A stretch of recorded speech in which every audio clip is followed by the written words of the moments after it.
श्री श्री गौरांग की जय। ग्रंथराज श्रीमद् भागवत महापुराण की जय। सामवेद भक्त वृंद की जय। जय गौर Premanand.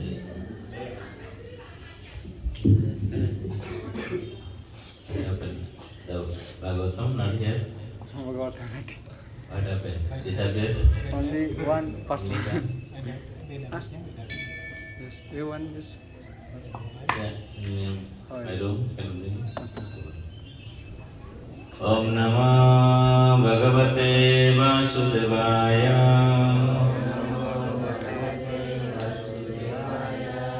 Om Namah Bhagavate Vasudevaya.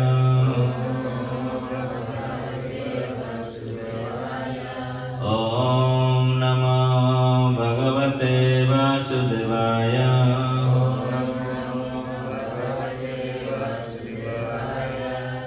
Narayanam Namaskrutyam Narashaiva Narottamam Deving Saraswati Vyasa Tato Jaya Mudiraye Nashtaprayeshu Abhadreshu Nityam Bhagavata Sevaya Bhagavati Uttama Shloke Bhaktir Bhavati Naistiki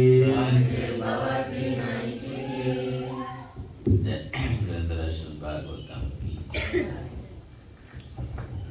There is an English book. What happened English book?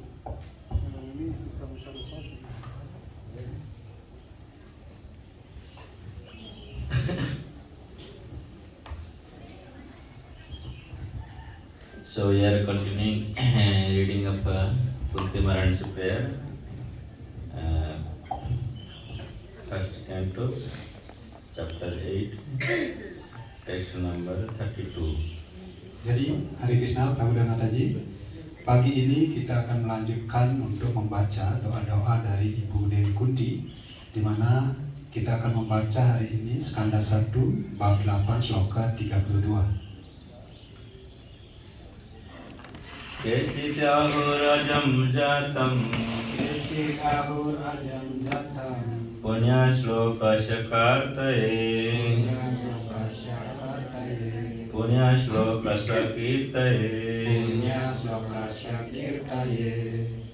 jadoh priyanna avadyaye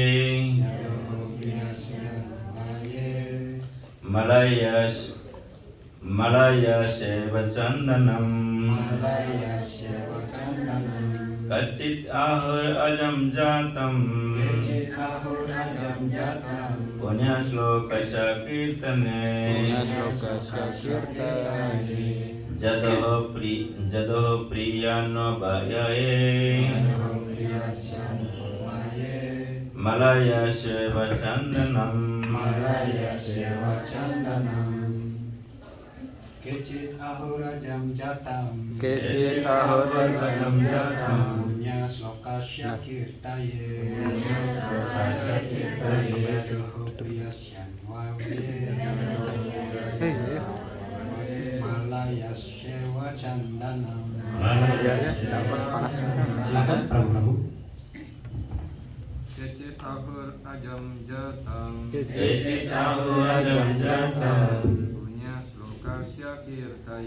punya sloka syakirtaye Jadoh priyasyan wawaye Malaya sewa candanam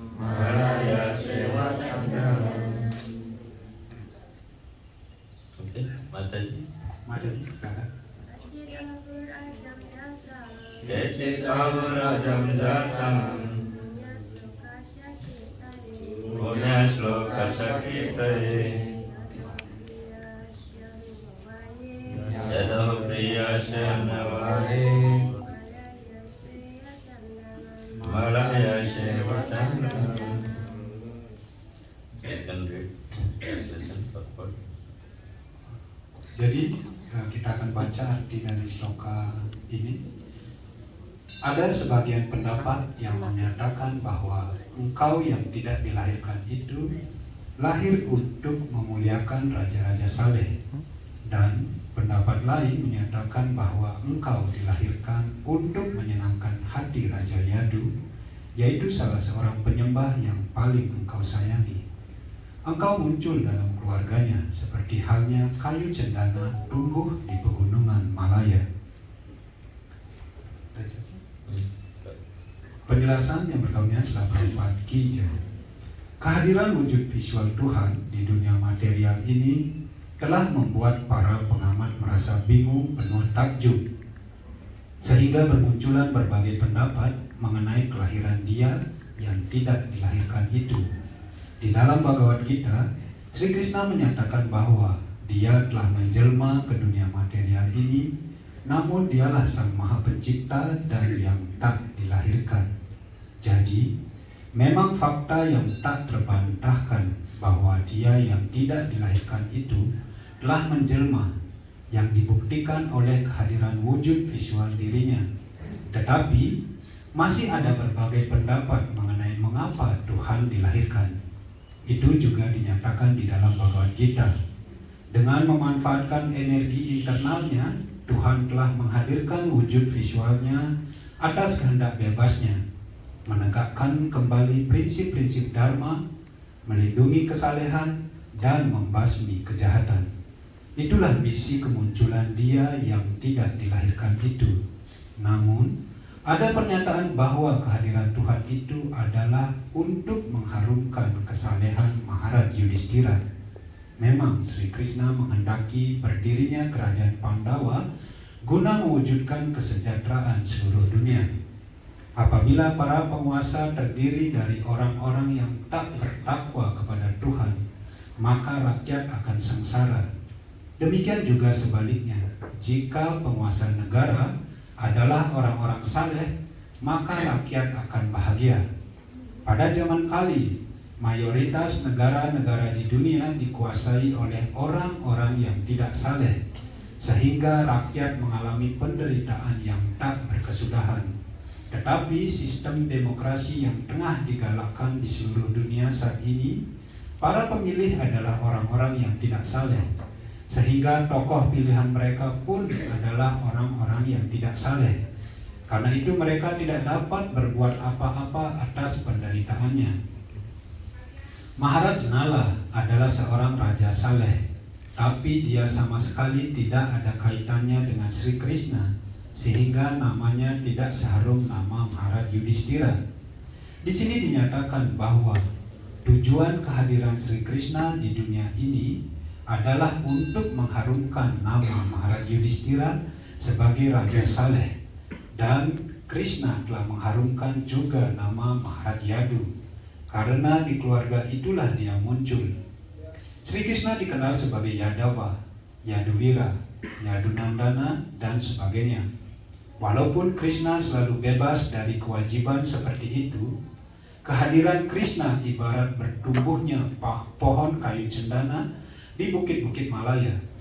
Pohon kayu cendana bisa tumbuh di mana-mana.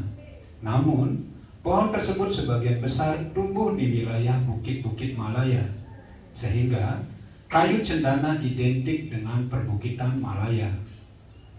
Jadi, kesimpulannya adalah Tuhan senantiasa memiliki kehidupannya secara kekal tanpa harus dilahirkan oleh siapapun, ibarat matahari yang memilih terbit di ufuk timur, tapi dia bukanlah milik ufuk timur.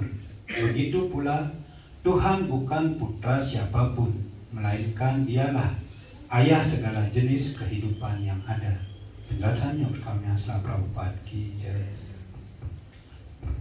Om Jnanatimirandasya Jnananjana Shalakaya Chakyam Unvilitam Jena Tasmai Shri Gurave Namah.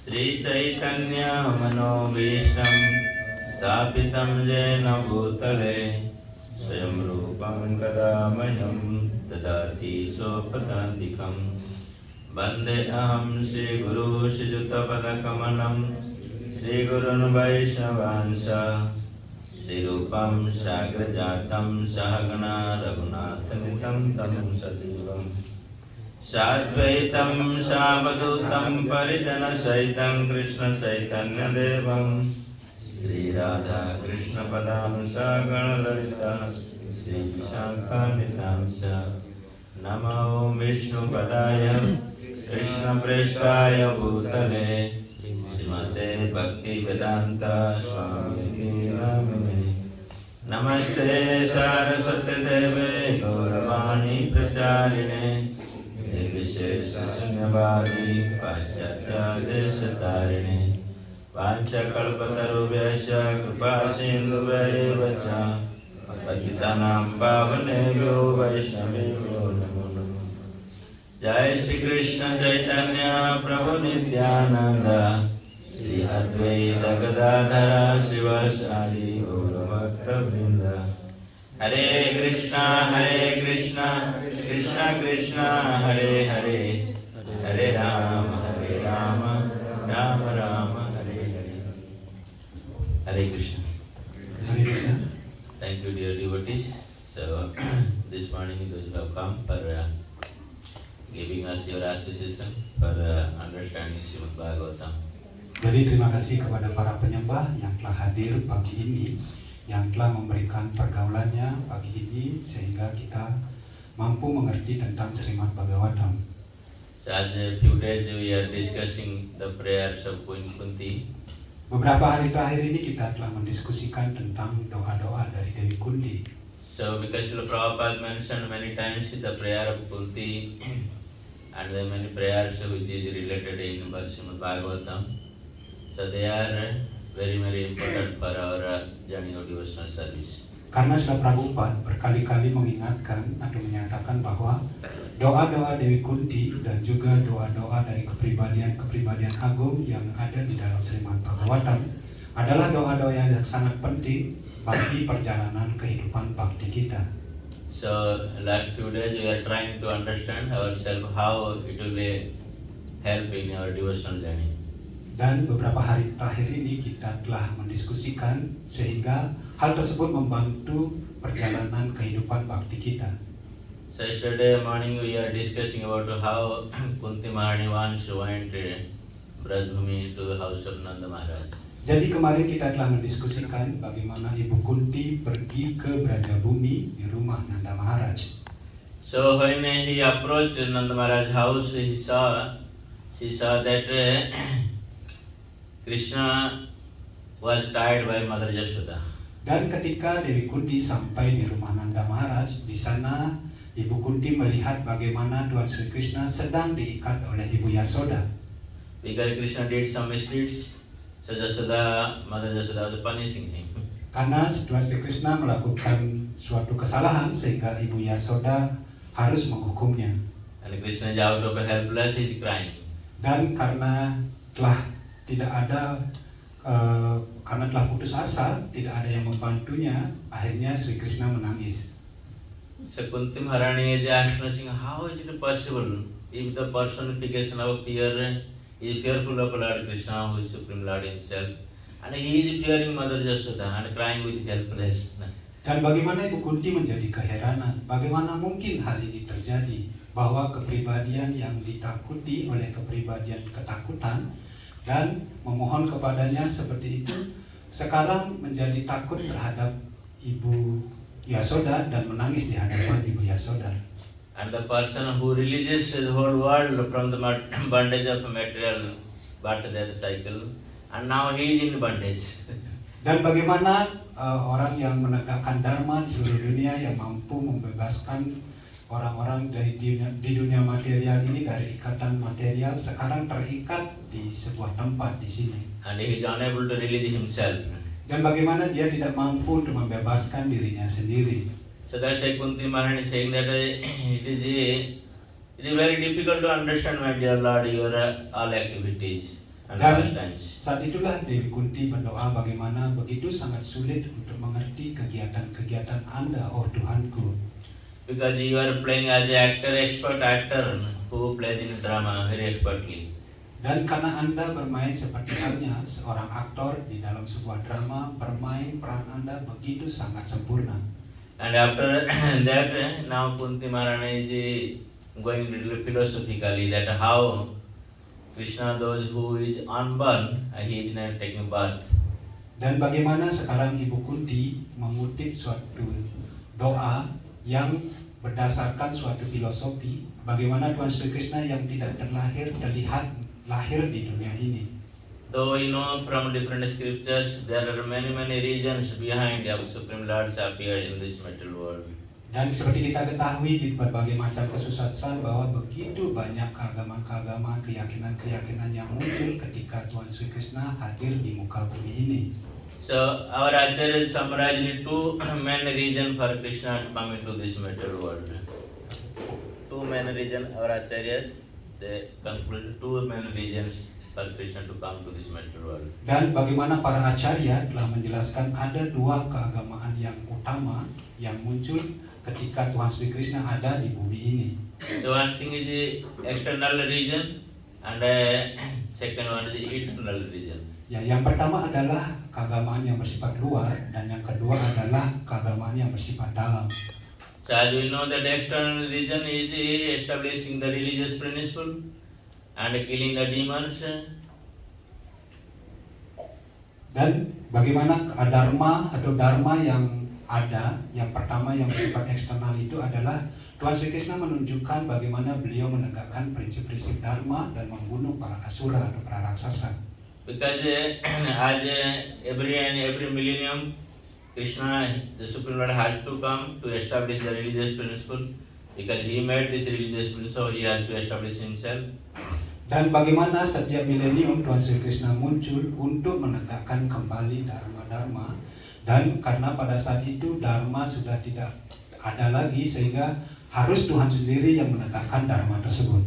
And those who are disturbing this establishing the religious principle, of course they have to get out from that place. So Krishna has to get rid of them, killing the demons. Dan siapapun yang menghalangi Tuhan Sri Krishna untuk menegakkan kembali prinsip-prinsip dharma harus pergi dari tempat ini. Yang artinya bahwa Tuhan Sri Krishna harus menghancurkan atau memusnahkan raksasa-raksasa itu. But the external region is not much important for Krishna. Even by staying in his own abode Golok Vrindavan, he can perform these activities. Tetapi dharma atau dharma yang bersifat luar ini bagi Tuhan Sri Krishna tidak terlalu penting, karena dari Goloka Vrindavan tempat Tuhan Sri Krishna sendiri tinggal, beliau mampu melakukan kegiatan ini. So by his sweet will he can perform this activity. He does not need to come personally. Dengan kehendaknya sendiri yang begitu manis, Tuhan Sri Krishna bisa melakukan kegiatan ini. Tidak penting beliau harus turun ke bumi ini. Because the main reason of Krishna coming to this material world is because he has so much love and affection for this living entity, those who are suffering in this material world. Tetapi keagamaan yang paling penting atau yang lebih penting bagi Tuhan Sri Krishna adalah bagaimana beliau menunjukkan rasa kasih sayang kepada seluruh makhluk hidup yang ada di muka bumi ini yang begitu menderita yang ada di dunia material. So to get rid of from this material bondage, Krishna comes every time and he performs a wonderful pastime and with it reciprocate with his devotees in the love and devotion. Dan bagaimana untuk membebaskan makhluk-makhluk atau makhluk-makhluk hidup tersebut, bagaimana Tuhan Sri Krishna turun ke dunia material ini untuk menyelamatkan mereka dan juga membalas kasih sayang dari para penyembahnya yang telah menunjukkan rasa bakti kepada Tuhan Sri Krishna. Because Krishna is always looking for a love and reciprocation of love and devotion among himself and his devotees. Dan bagaimana Tuhan Sri Krishna selalu menanti atau mencari cinta kasih yang diberikan oleh para penyembahnya dan membalas cinta kasih itu antara dirinya dengan penyembahnya. He does not like to kill the demons because he does not do like that act of killing someone. Sebenarnya Tuhan Sri Krishna tidak suka untuk membunuh raksasa.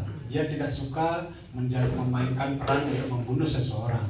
Also he does not enjoy to kill the raksasa.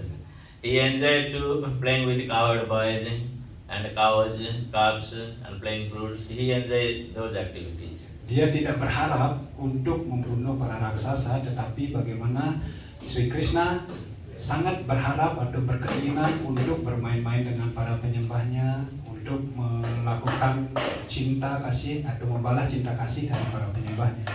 But here Kunti Maharani is giving few points why the unborn has taken birth. Tetapi di sini bagaimana Ibu Kunti telah memberikan sudut pandangnya, bagaimana Tuhan yang tidak terlahirkan bisa lahir di muka bumi ini. So here Kunti Maharani is giving reason that Krishna has taken birth to glorify the pious kings. Dan di sini bagaimana Ibu Kunti menyampaikan bahwa Tuhan Sri Krishna lahir di muka bumi hanya untuk mengagungkan raja-raja yang saleh. As you know from the scriptures, Krishna, personally the Supreme Lord, has taken birth in two families, the family of Sun dynasty and the family of Moon dynasty. Dan bagaimana di dalam kesusastraan kita telah tahu bahwa Tuhan Sri Krishna lahir di dua dinasti, yaitu dinasti matahari dari dinasti Surya dan satu dari dinasti bulan atau Chandra. And Supreme Lord, as we know that when he took shelter of Sun dynasty, he came as Lord Ramchandra. Dan bagaimana Tuhan Sri Krishna untuk berserah diri kepada dinasti bulan, beliau muncul sebagai Sri Ramachandra. No, Matahari ya, matahari. Beliau muncul sebagai Sri Ramachandra. So, so he glorified that dynasty, Sun dynasty. Dan bagaimana dengan kehadiran beliau sebagai Ramachandra, beliau mengagungkan dinasti matahari ini. So we don't need to discuss more about this, but we see that how Krishna appeared in the Moon dynasty. Jadi untuk dinasti matahari ini kita tidak akan mendiskusikan terlalu panjang lebar, tetapi bagaimana kita akan mendiskusikan bagaimana Tuhan Sri Krishna muncul di dinasti bulan. So here Kunti Maharani specifying is saying that you appeared in the Jatu dynasty to glorify that dynasty. Dan bagaimana di sini Ibu Kunti mengagungkan Tuhan Sri Krishna bahwa Anda telah lahir di keluarga Yadu hanya untuk mengagungkan dinasti tersebut. So as we see in the Jatu dynasty, there are great kings appear in this dynasty. They are doing very good, taking care of their subdues, everything there nicely. Dan bagaimana kita ketahui bahwa banyak sekali raja-raja yang muncul dari dinasti Yadu ini yang telah melakukan kegiatan-kegiatan saleh dan melaksanakan tugasnya dengan sangat baik. But when the disturbance came, this king Kansa, he tried to take over this dynasty irreligiously. Dan bagaimana satu raja muncul yaitu Kamsa dan berusaha untuk menguasai dinasti Yadu ini dengan kesewenang-wenangannya atau dengan kejahatannya. Because every dynasty Krishna established to bring the peace in the society and harmony to the people. Dan bagaimana setiap muncul Tuhan Sri Krishna di setiap dinasti selalu membawa kedamaian dan berusaha untuk menegakkan dan juga menertibkan masyarakat yang ada di kerajaan tersebut. But the king like Kansa and so many of his friends, they were making disturbance. Tetapi bagaimana Raja Kamsa dan juga teman-temannya yang jahat berusaha untuk membuat suatu gangguan. So that's why he is making disturbance. Then Brahma, headed by all these demigods, they approach the Supreme Lord. Dan karena gangguannya sudah keterlaluan seperti itu, bagaimana Dewa Brahma yang didampingi oleh para dewa akhirnya mendekati Tuhan. Then the Supreme Lord promised, okay, when there is a problem, I definitely come million after million. So to keep that promise, I come there. Dan bagaimana Tuhan yang telah berjanji di dalam kesusastraan bahwa setiap milenium dimanapun ada gangguan di dunia material ini, aku sendiri akan muncul. Dan untuk menepati janji itu, itulah Tuhan Sri Krishna muncul ke dunia material ini. But as we discussed before, Krishna does not need to come personally for this reason. Tetapi telah kita diskusikan sebelumnya bahwa Tuhan Sri Krishna tidak perlu datang secara pribadi ke dunia material ini. Ini bukanlah alasan utamanya. By staying in his spiritual world, he could fix the concern his all friends. Dan dari dunia rohani saja, Tuhan Sri Krishna mampu untuk menyelesaikan Raja Kamsa dan teman-temannya. But he wanted to release his own pastime with his coward boys and friends. Tetapi bagaimana beliau ingin membuat suatu lila bersama teman-temannya, teman-teman gembala sapinya.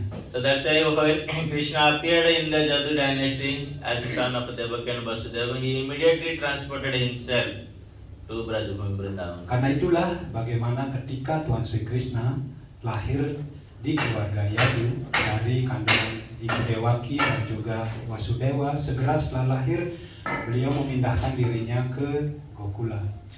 So in Brajabhumi Vrindavan, Krishna performed his pastime and he released his own pastime with his own inmates, friends. Dan bagaimana di Brajabhumi Tuhan Sri Krishna melakukan begitu banyak lila-lila bersama teman-teman gembala sapinya. So but after that, actually that is the foremost desire of Krishna to come. That's why he fulfilled his own desire first. Then he thought, okay, demigods they prayed, okay, I have to do now some other activities. Dan bagaimana karena itulah Tuhan Sri Krishna muncul hanya untuk memenuhi segala janji-janjinya. Yang pertama beliau muncul di penjara Kamsa itu hanya untuk memenuhi keinginan dari penyembahnya, dari doa-doa para dewa untuk menginginkan beliau muncul di dunia material ini. Setelah hal itu selesai, akhirnya beliau juga melakukan misi selanjutnya, yaitu pergi ke Brajabhumi atau Goluka ini. So then he came to Mathura. Dan bagaimana beliau tiba di Mathura. And somehow he released from jail of Kansa to his parents, and of course Kansa has to be go out, so he did that. Dan setelah itu bagaimana beliau membebaskan orang tuanya dari penjara Kamsa, dan Kamsa harus pergi dari tempat itu. Karena itulah bagaimana Tuhan Sri Krishna melakukan kegiatan seperti itu.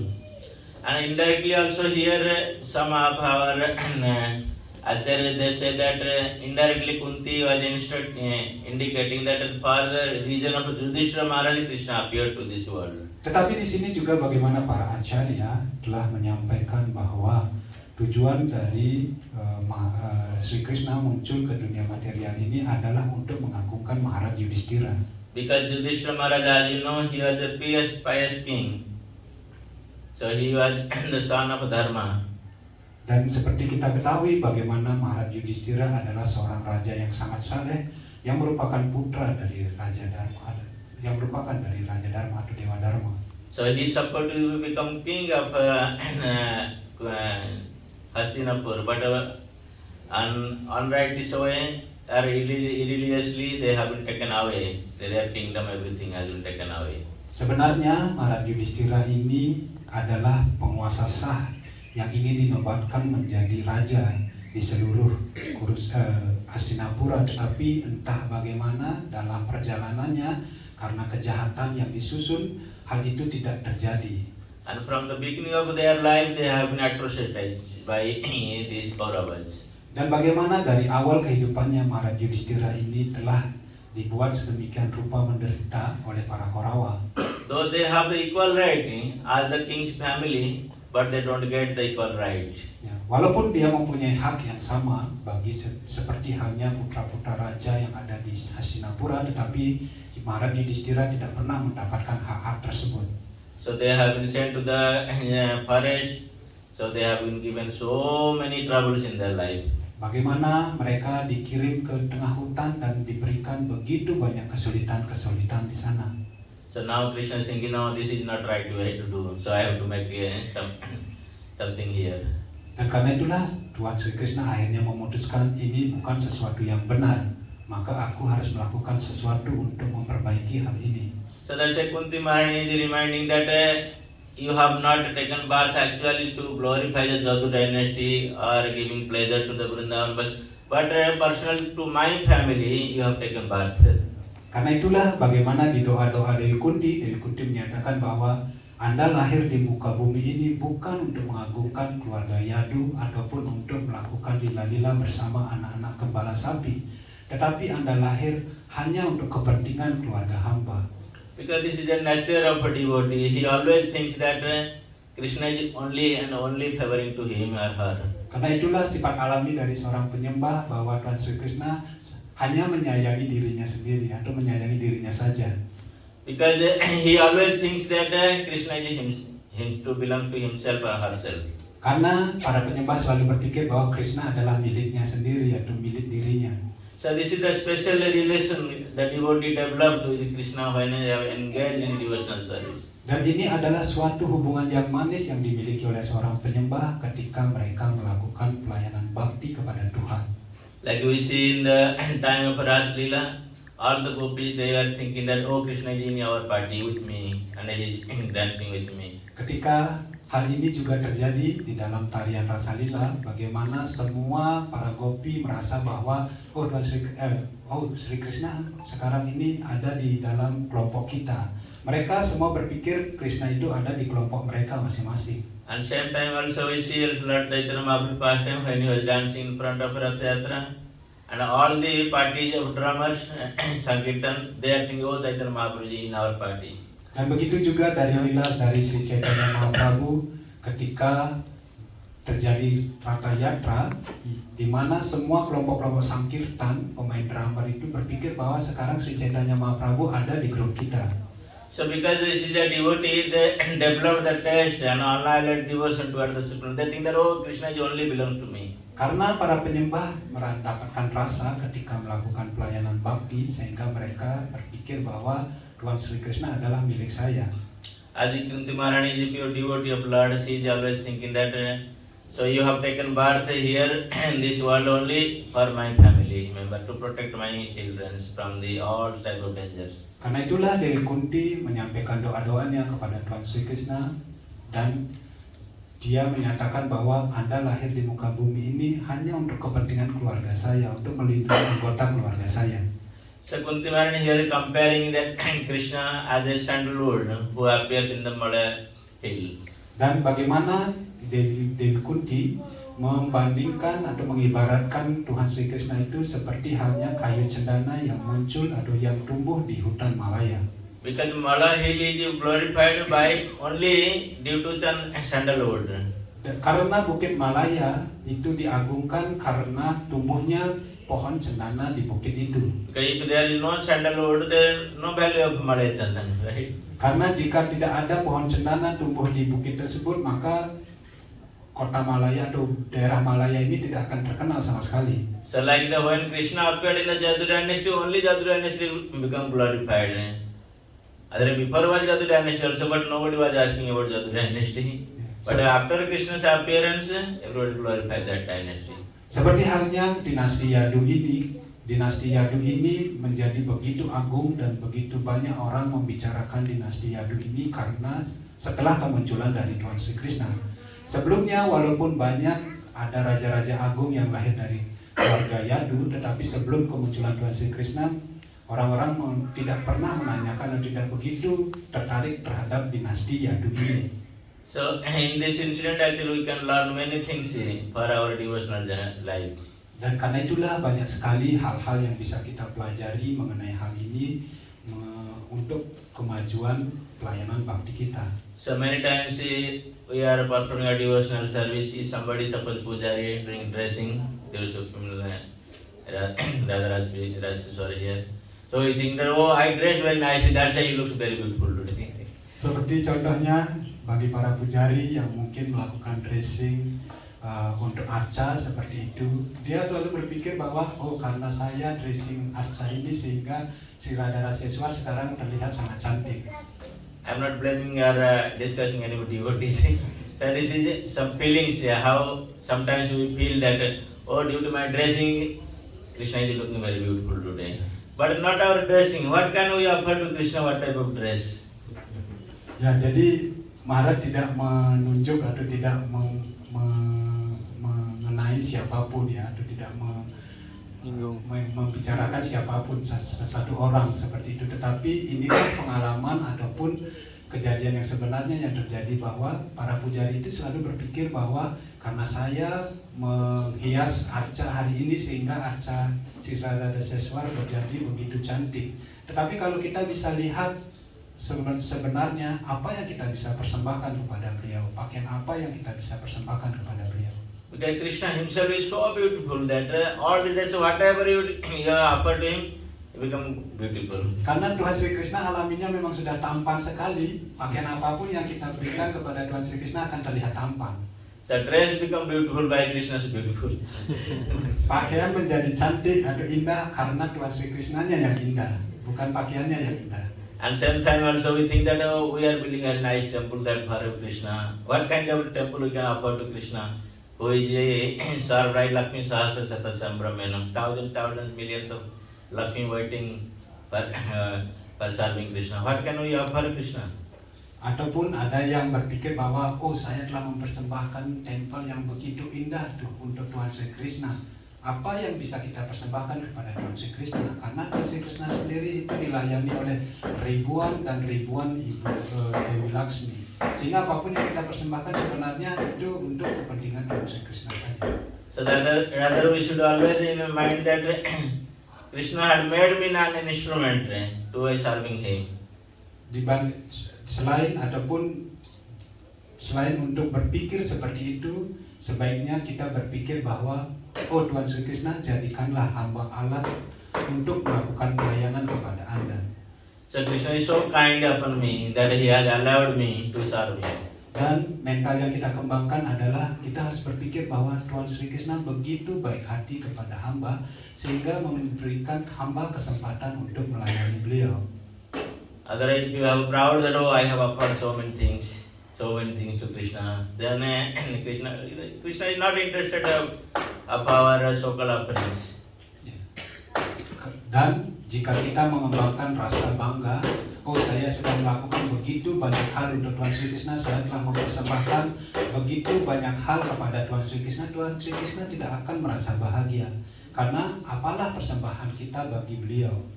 I'll tell a story of Lord Jagannath in Jagannath Puri. Karena itu ada satu cerita mengenai kisah Tuhan Sri Jagannath di Jagannath Puri. So one day, one wealthy rich person came from South India to have darshan of Lord Jagannath. Suatu ketika ada seseorang yang berasal dari India Selatan, dia sangat kaya dan saat itu dia darshan kepada Tuhan Jagannath. So he came, he had darshan of Lord Jagannath. Then immediately, what these people are offering to Jagannath? So I'll give million rupee to offering Lord Jagannath. And one day they have to finish all my money and prepare bhoga everything.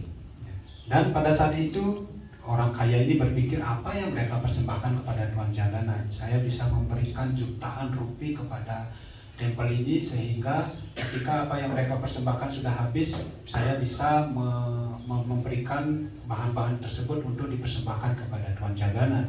So this was many years, 200-300 years ago. The million rupees is so much in those days. Nah, jadi kalau kita bandingkan dengan sekarang 200 atau 300 tahun yang lalu, jutaan rupiah itu adalah jumlah uang yang sangat banyak sekali. So he asked the temple management, so I will give 1 million rupee, you have to finish in one day. All bhoga, whatever you like to buy, offer to Jagannath, you must finish in one day. Dan orang kaya ini berkata kepada Pak Ponda ataupun pengurus tempel tersebut dan mengatakan hari ini saya akan memberikan 1 juta rupiah. Tolong habiskan 1 juta rupiah ini dalam 1 hari. Apapun yang Anda ingin persembahkan kepada Tuhan Jagannath, persembahkan semuanya dan uang 1 juta rupiah ini harus sudah habis dalam 1 hari. Then the management now had a problem. They thought, how can we spend this so much money in one day for service of Jagannath? Dan pengurus ashram pada saat itu menjadi kebingungan. Bagaimana kita bisa menghabiskan uang 1 juta rupiah dalam 1 hari? Apa yang kita belikan untuk Tuhan Jagannath sehingga uang ini bisa habis dalam 1 hari? Because one day we are cooking for so many certain number of people and this so the calculator no they cannot finish in one day. Akhirnya pengurus ashram menjadi pusing. Mereka mulai menghitung-hitung kalau kita berikan masak, kemudian kita bagikan prasadamnya kepada sejumlah orang ini, kemudian kita bagikan kepada orang ini. Ketika dihitung tetap saja mereka berpikir tidak akan habis 1 juta rupiah ini dalam 1 hari. But this businessman was completely adamant, no, you must finish in one day. What kind of service you are doing? Tetapi orang yang pengusaha ini terus memaksa bahwa harus habis 1 juta rupiah ini dalam 1 hari. semua uang ini harus habis. Apa yang kalian persembahkan untuk Tuhan Jagannatha? So now the chief pujari, so he went and prayed Lord Jagannath, my dear Lord Jagannath, please help me. Kemudian pujari atau ketua pujari atau kepala pujari di tempel tersebut karena kebingungan akhirnya berdoa kepada Tuhan Jagannatha. Tuhan Jagannatha, tolong berikan kami pemecahan dalam masalah ini. So if you cannot give us the solution, then this person businessman will bad name about you. Dan jika Anda tidak memberikan pemecahan kepada masalah ini, maka pengusaha ini akan menghina Anda, oh Tuhanku Jagannatha. Then Jagannath told them, okay, forget about the other service. You tell the businessman only he has to give me a betel nut pan. Kemudian Tuhan Jagannatha muncul di hadapan kepala pujari tersebut dan berkata kepada kepala pujari tersebut, lupakan semua urusanmu hari ini, hanya datang kepada pengusaha itu dan katakan kepada pengusaha itu, persembahkanlah kepadaku buah pinang dan sirih. You know the pan means betel nut. So the pujari asked, how is it possible? Is only 1 paisa? No.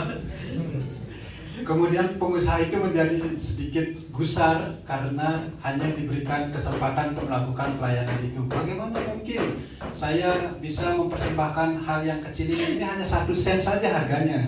No, you tell him my pan should be smelled with Gajamati means the pearls coming from the head of elephant. Kemudian Tuhan Jagannatha, Honda itu kembali kepada Tuhan Jagannatha dan menyampaikan kejadian tersebut. Kemudian Tuhan Jagannatha menyampaikan lagi kepada kepala pujari tersebut, tolong katakan kepada pengusaha tersebut, ini bukan sirih atau pinang biasa. Pinang ini harus muncul dari kepala seekor gajah.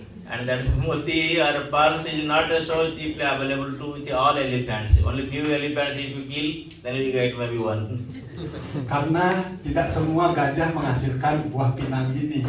Mungkin dari ribuan gajah hanya beberapa saja yang menghasilkan, dan dari beberapa itu hanya 1 saja yang menghasilkan pinang seperti ini.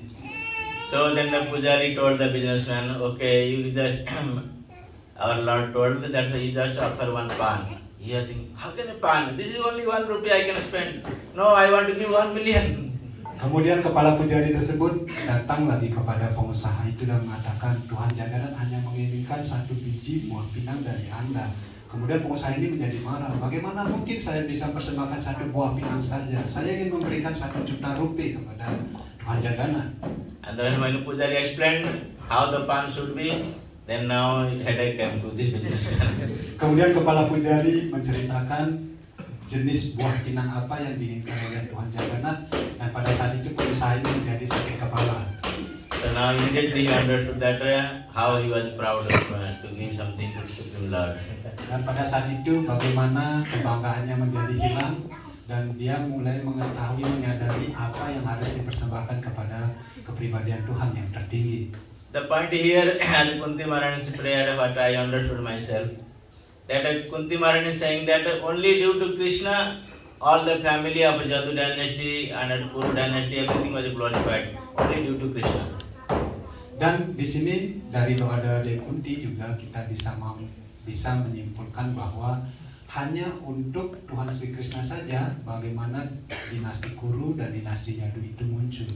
And also, as a devotee, we should understand ourselves, our identity only due to Krishna. If Krishna is out of our equation, then we have no identity in this material world. Dan seperti itu juga bagi diri kita sendiri, kita muncul di dunia material ini hanya karena Tuhan Sri Krishna. Jika tidak ada Tuhan Sri Krishna, mungkin kita tidak akan bisa hadir di dunia material ini. So many times this comes to our devotee mind. Oh, I have been devotee from so many years, so many my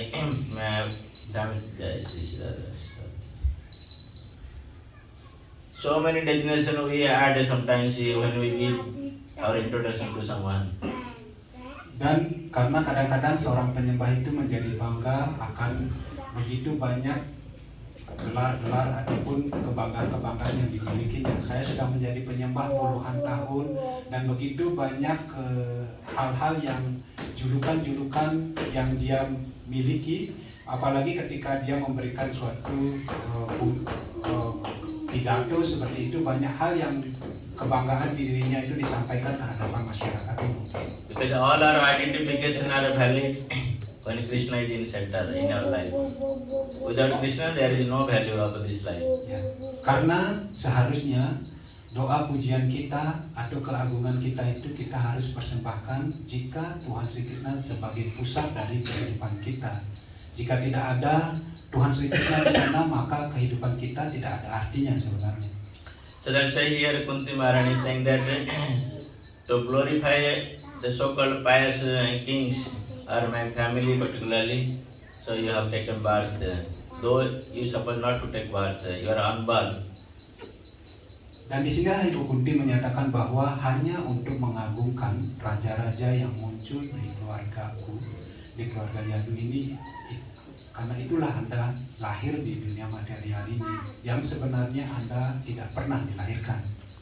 Then in the next verse, Kunti Maharani again relating the Krishna to his family relationship. She is developing the relationship with Krishna with the family.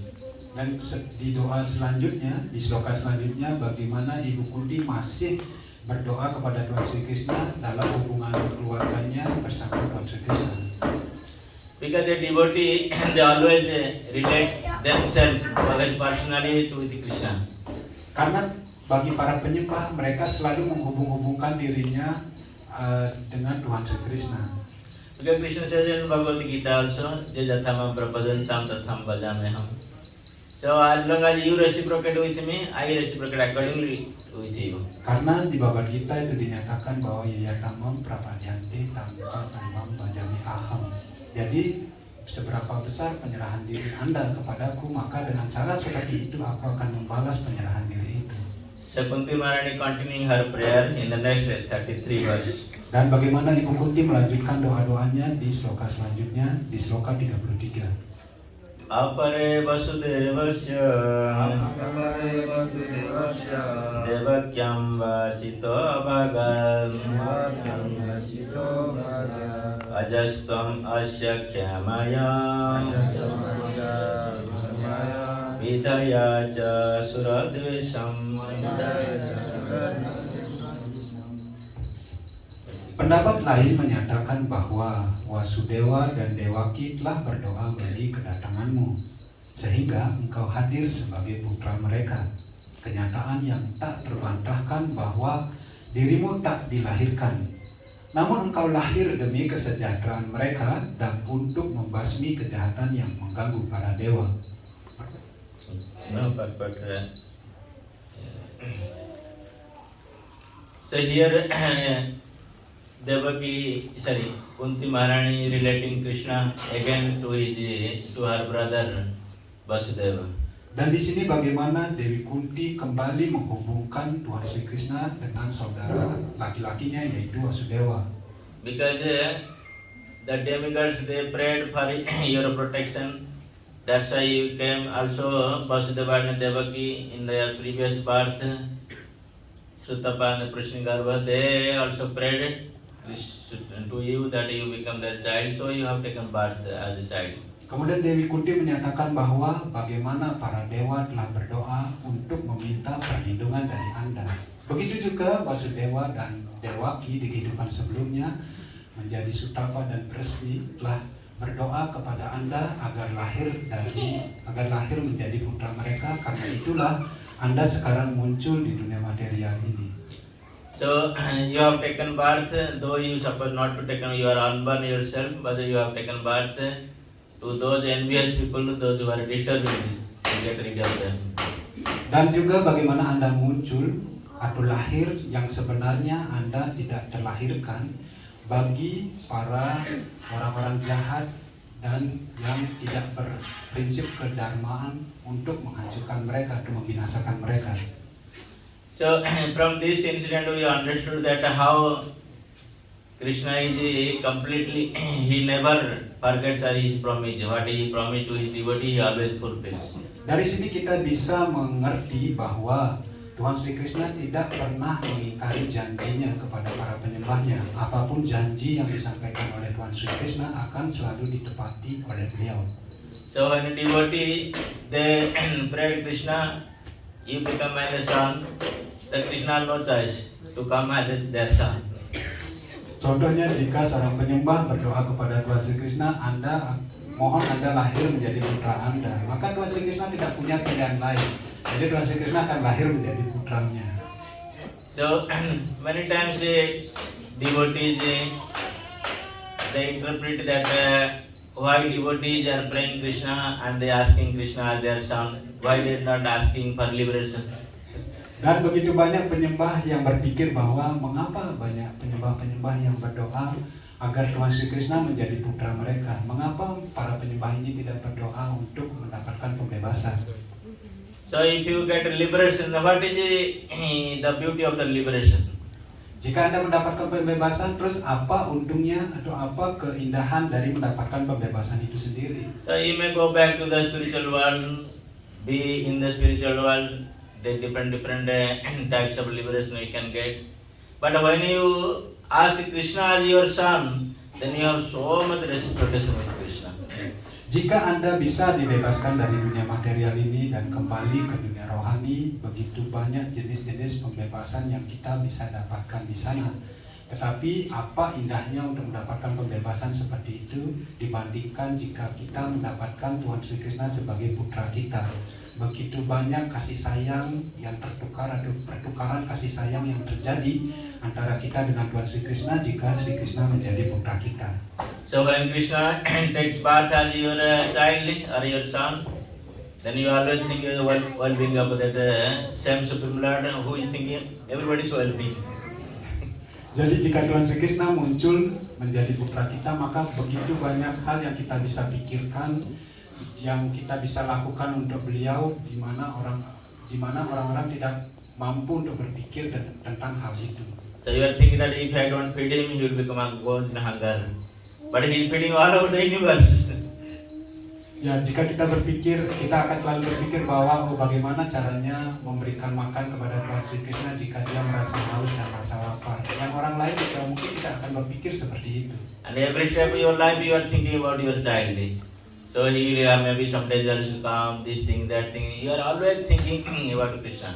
Seperti halnya jika kita juga mempunyai seorang anak, kita akan selalu berpikir jika dia berjalan atau pergi seperti itu, bahaya apa yang akan terjadi di hadapannya. Seperti itu juga jika Tuhan Sri Krishna menjadi putra kita, kita akan menjadi cemas. Bahaya apa yang akan terjadi di hadapan anak kita, Tuhan Sri Krishna ini.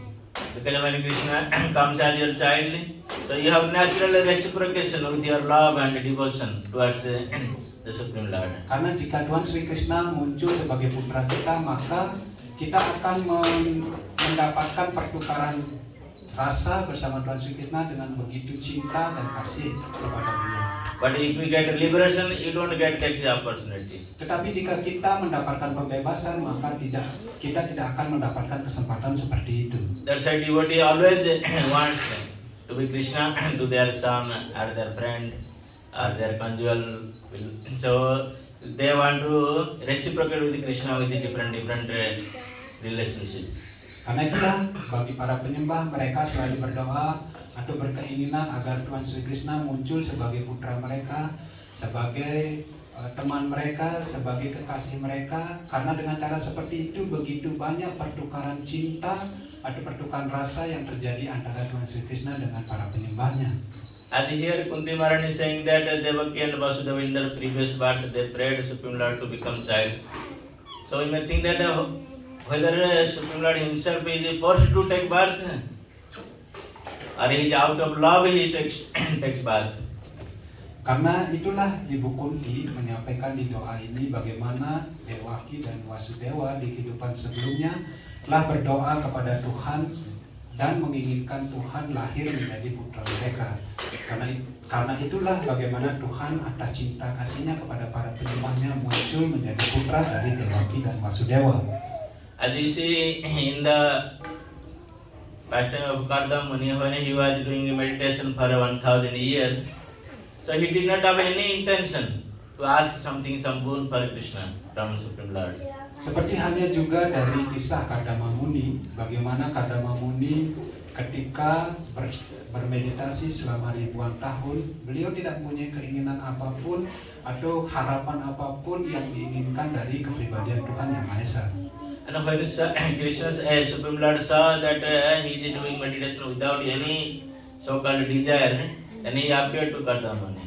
Dan bagaimana Tuhan ketika melihat Kardama Muni bermeditasi tanpa memiliki motif apapun, tanpa memiliki keinginan apapun, akhirnya muncul di hadapan Kardama The Muni. Supreme Lord asked him, "What do you need? Why you are doing meditation? I am very pleased with you." Dan bagaimana Tuhan bertanya kepada Kardama Muni, apa yang kamu inginkan? Mengapa kamu bermeditasi kepada diriku? Jika tidak menginginkan apapun. Then Kardamani replied, "I don't have any such desire. Only one desire to fulfill my order of my father." Dan Kardama Muni menjawab pertanyaan dari Tuhan, aku tidak memiliki keinginan apapun untuk melakukan meditasi ini. Satu-satunya keinginanku adalah untuk memenuhi keinginan dari ayahku. Because father of Kardamani, Lord Sri Brahma, he wanted Kardamani should expand the creation. Karena pada saat itu Dewa Brahma, ayah dari Kardama Muni, menginginkan Kardama Muni untuk mengembangkan populasi di dunia material ini. Kardamani could ask, "My dear Lord, please liberate from this place. Why I should go entangle with this material creation? No, please liberate me." He did not ask that. He asked, "My dear Lord, I will just fulfill my father's desire." Sebenarnya Kardama Muni mampu atau bisa saja berdoa kepada Tuhan, "Oh Tuhanku, bebaskan hamba dari dunia material ini. Mengapa Anda ikat hamba di dunia material ini?" Tetapi Kardama Muni tidak berdoa seperti itu. Tetapi Kardama Muni hanya berdoa kepada Tuhan bahwa hamba ingin memenuhi keinginan dari ayah hamba. And Supreme Lord now become very pleased. Okay, so I will become your son. Dan bagaimana Tuhan menjadi puas dengan doa dari Kardama Muni ini dan akhirnya mengatakan bahwa baiklah, aku akan menjadi putramu. So that's why Krishna accept those persons as a parent, his own parent. They are not ordinary person in this world. Karena itulah Tuhan Sri Krishna tidak menerima ayah atau orang tua bukan dari orang biasa. Krishna personally choose them to become his parents. Krishna memilih sendiri siapa yang akan menjadi orang tuanya. So Krishna does not allow everyone should come and die like Mother Jashoda, right? Karena Tuhan Sri Krishna tidak mengizinkan siapapun untuk mengikat dirinya seperti Ibu Yasoda. And Krishna never allow anyone to jump over him like his friends. Ataupun Tuhan Sri Krishna tidak mengizinkan siapapun untuk melompat ke punggungnya atau ke kepalanya. So that's why Krishna gives everything, but he does not give you this love and affection or devotion. Karena itulah Tuhan Sri Krishna bisa memberikan apa saja, tetapi tidak memberikan cinta dan kasih sayang kepada setiap orang. Only and only specific devotees, those who are chosen by Krishna himself, they have been only endowed with this type of quality. Hanya penyembah-penyembah tertentu saja yang dipilih khusus oleh Tuhan Sri Krishna yang mendapatkan kemampuan atau yang mendapatkan kesempatan untuk melakukan lila-lila atau melakukan kegiatan seperti ini kepada Tuhan Sri Krishna. And Kuntimani saying, though you are unborn, so you have taken birth now by your sweet will. Karena itulah Ibu Kunti berdoa, walaupun Anda tidak dilahirkan, tetapi Anda sekarang muncul karena atas keinginan Anda sendiri. So even a devotee, they cannot force Krishna to take birth. Karena para penyembah pun tidak mampu untuk memaksa Tuhan Sri Krishna untuk lahir. Even only Krishna, if he wants himself to come, only he can come by his sweet will.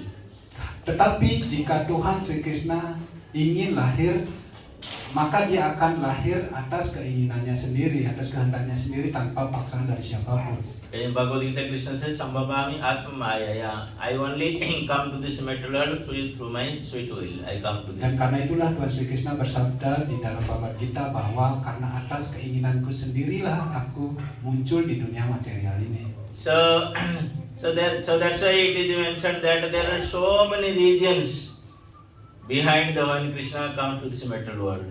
Karena itulah disebutkan di sini begitu banyak dharma atau banyak agama yang muncul di balik kemunculan Tuhan Sri Krishna di dunia material ini.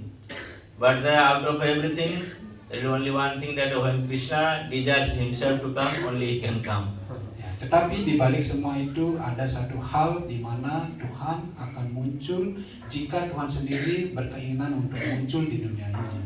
So that's why here Kunti Maharani is praying that, my dear Lord, by your own sweet will only you have appeared in this our family. Karena itulah Dewi Kunti berdoa kepada Tuhan Sri Krishna, oh Tuhanku, hanya karena atas keinginan Anda sendirilah Anda muncul di keluarga hamba. killing the demons or protecting the demigods. It is not actually real cause of your coming to this world. Melindungi ke prinsip-prinsip kedarmaan ataupun membunuh para raksasa itu bukanlah alasan utama bagi Anda untuk muncul di dunia material ini.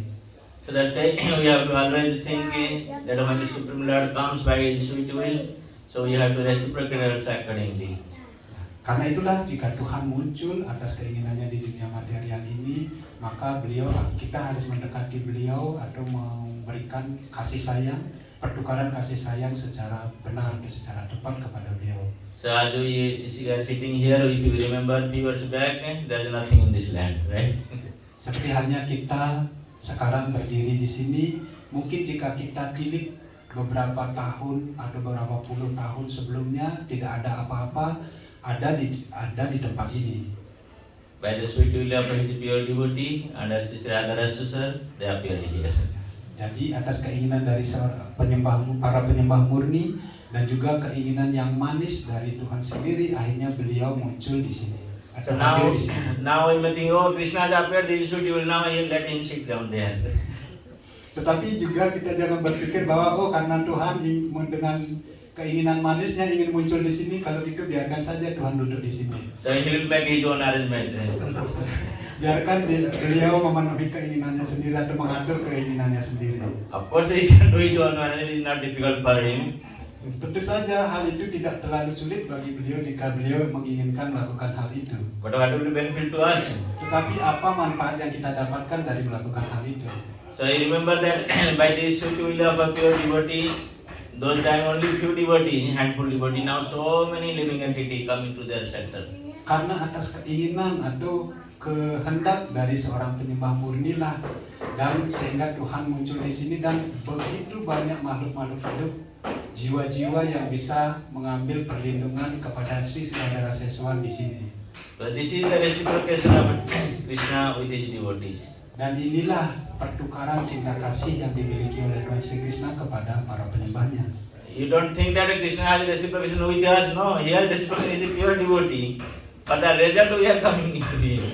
Mungkin kita berpikir Tuhan Sri Krishna tidak akan membalas cinta kita. Tentu saja, karena Tuhan Sri Krishna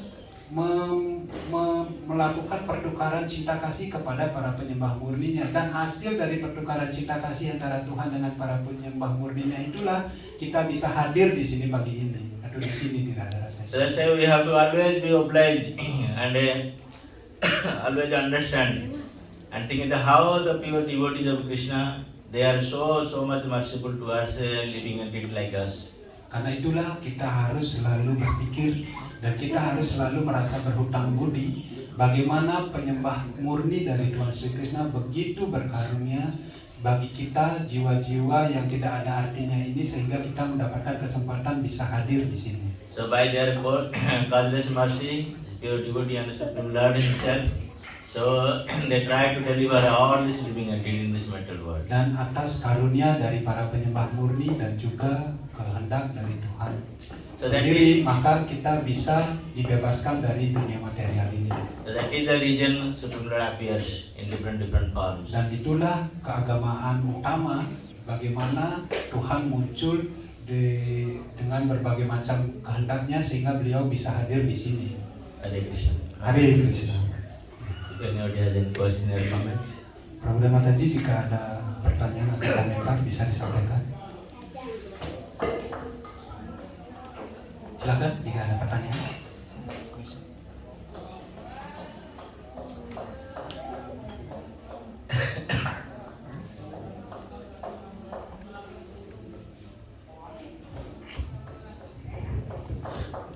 No question, no comment. Tidak ada pertanyaan atau komentar? Oh, ada. Silakan Prabu.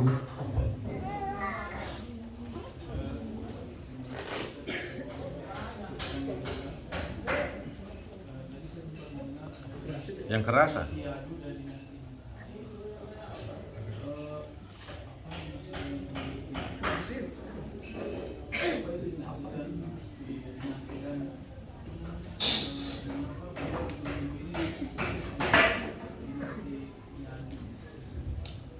Ya.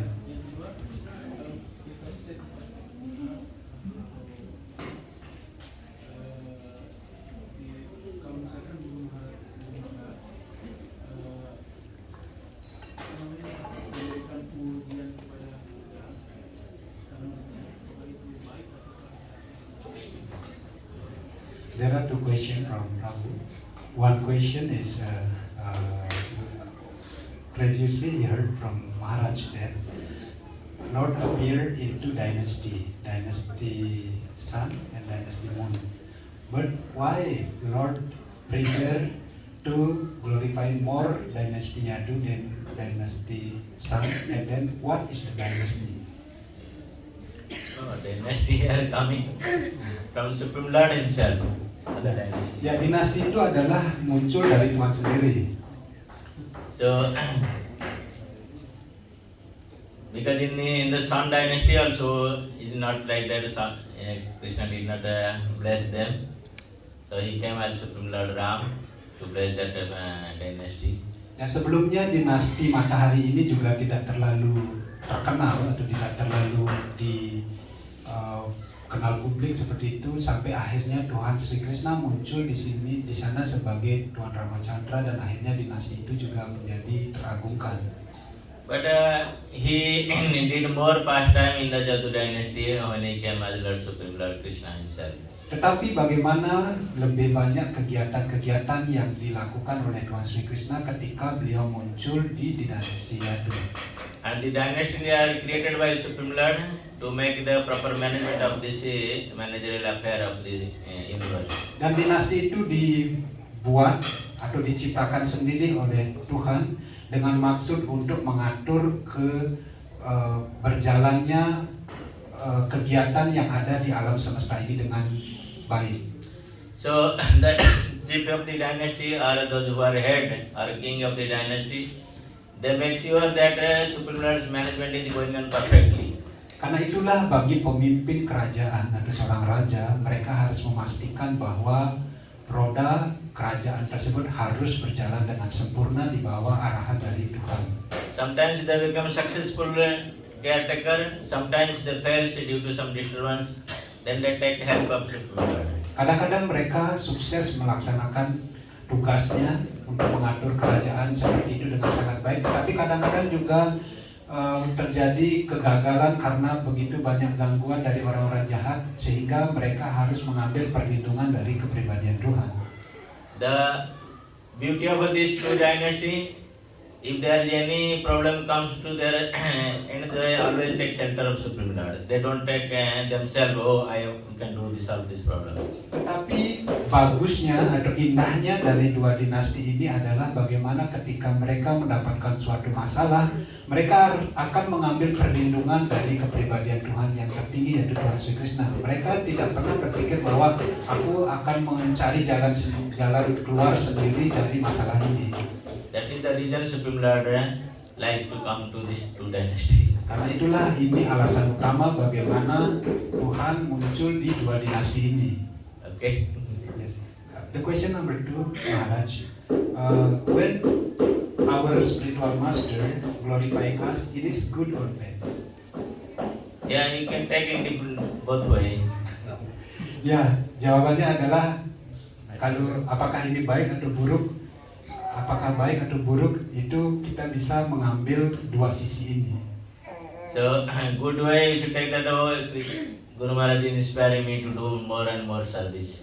Ya, dari sisi baiknya kita bisa berpikir bahwa oh tuh Guru Maharaj saya menginginkan saya untuk melakukan lebih banyak lagi pelayanan dan lebih banyak lagi pelayanan. So if you other think, oh, I am very good, that's why Guru Maharaj is praising me. So then slowly come down. Tapi kita jangan berpikir bahwa oh Guru Maharaj menganggap saya atau telah melihat saya begitu bagus.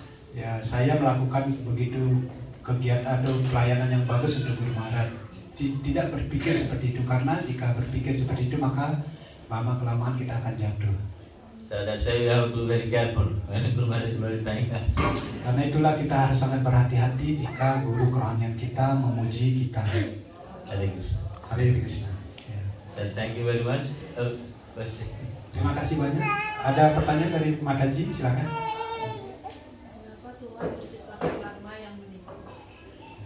Why Lord created fit dharma or cheating dharma, not original dharma? No. It is wrong that Lord created cheating dharma. Lord created the original dharma. Dharma sansthapanarthaya sambhavami. But also, whatever Krishna established is a pure dharma. Cheating dharma comes when the living entity they try to interpret. Jadi ya, Tuhan tidak pernah menciptakan dharma yang palsu.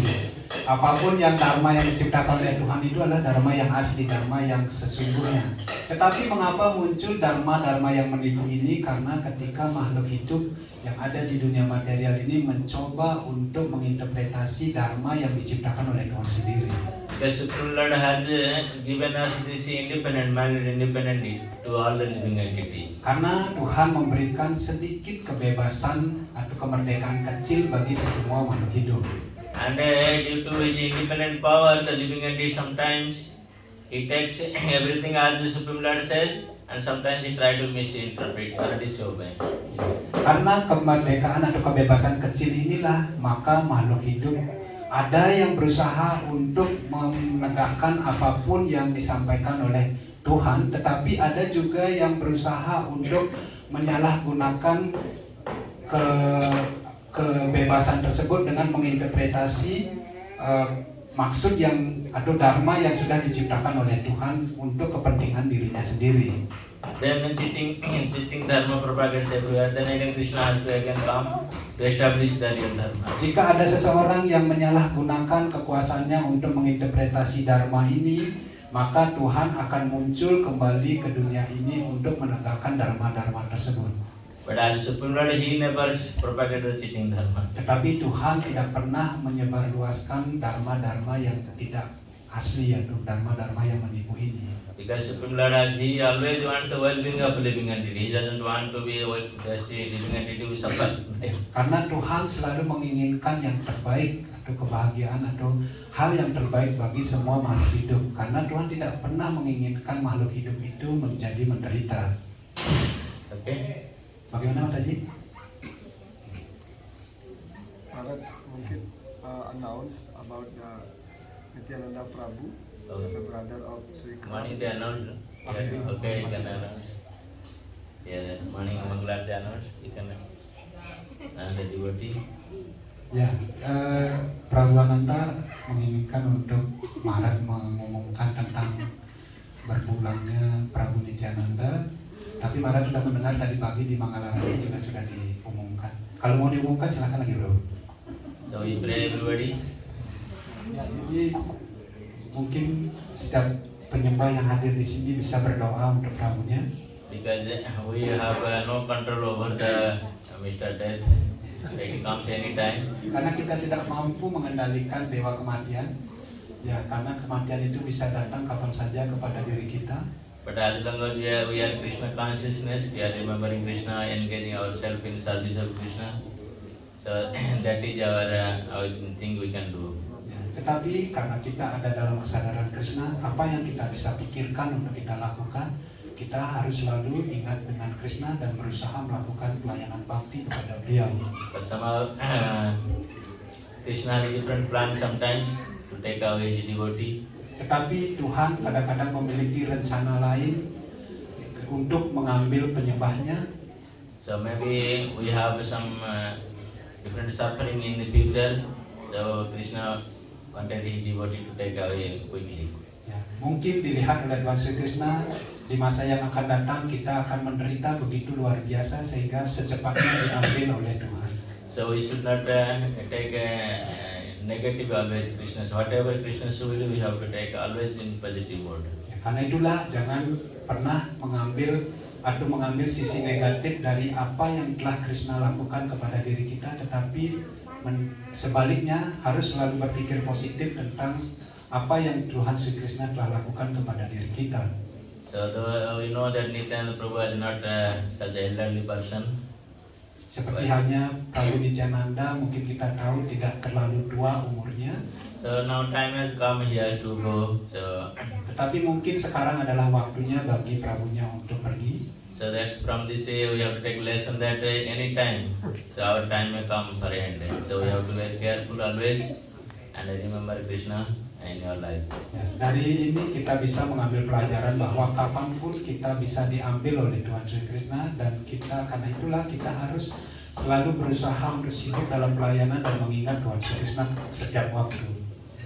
So we pray Sisi Radha Siswar and Sisi Jagannath Baldev Sudramarani, Sisi Gauritai, for the departed souls, you can remain in their shelter always.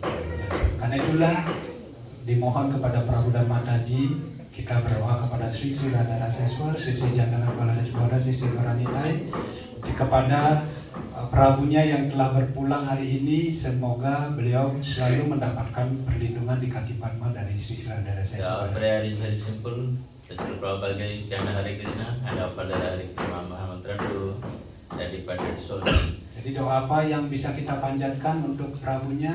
Setelah Prabhupada menyatakan doanya sederhana, ucapkan Mahamantra Hare Krishna untuk kepentingan jiwa atau kepentingan Prabunya yang telah berpulang. Hare Krishna, Hare Krishna, Krishna Krishna, Hare Hare, Hare Ram, Ram Ram, Hare Hare, Hare Krishna. Hare Krishna.